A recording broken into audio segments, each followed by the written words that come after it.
Hello everybody and welcome back to the Rugby Magazine Fantasy Show. I thought I would kick off season two with a look at how points are scored so that you can get the most out of your fantasy team as we head into the new Premiership campaign.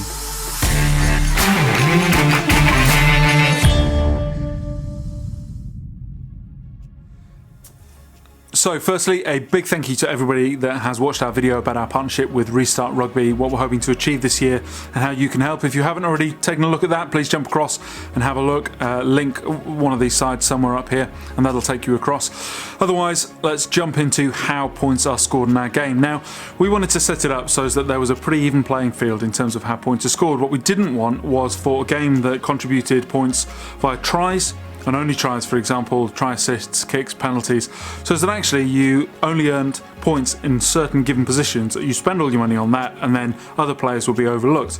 We wanted to have a point system that was balanced across your entire team, so everybody's going to earn points. They're going to earn roughly the same amount of points in a game, so that actually you can spend your money on the players you know are going to earn the most points.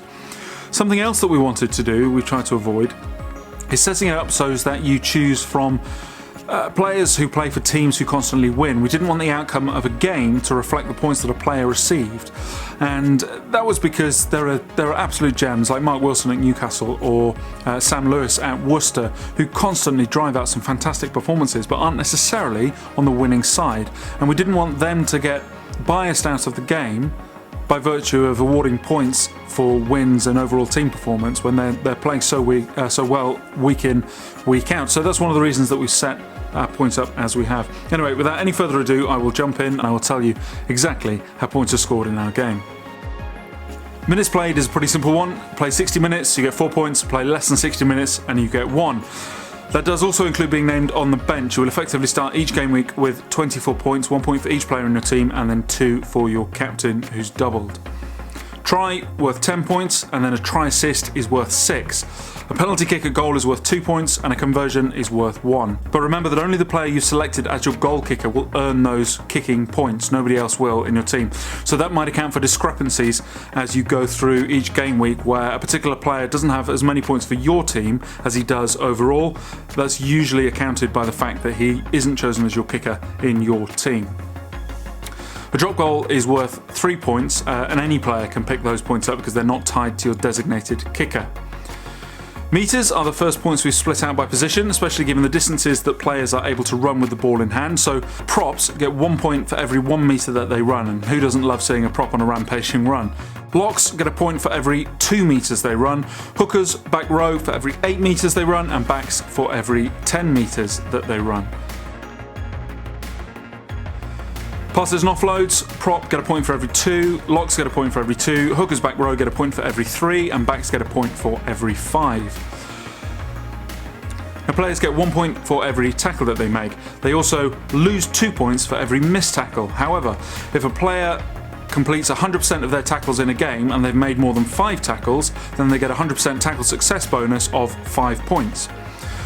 For every turnover that a player wins, they get 3 points. For every interception a player wins, they get 3 points. For every line out stolen, they get 3 points.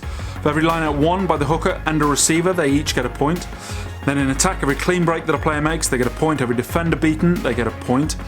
Kicks from hand, you get a point for every 100 metres that you've kicked the ball.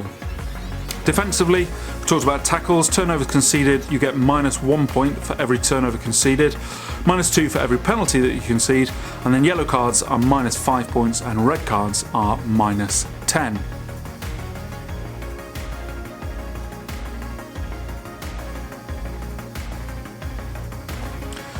So there we go, that is how players score points in our game, which is pretty valuable knowledge really, because it means you can build your team to their strengths.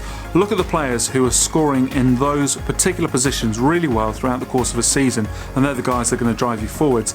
Bear in mind, don't base it on how many points players got last season, because we've lost a lot of players to internationals over the next couple of weeks, and also with the spectre of COVID hanging over us, there's likely to be plenty of changes through the season to teams. So just bear that in mind and just look out for those players who are likely to play a certain number of games, a lot of games over the course of the season. So as ever, if you haven't already, hit that like and subscribe button, follow us on your favourite social media channels, and look out for the next video where I will undoubtedly drone on about something that will make your fantasy team super awesome.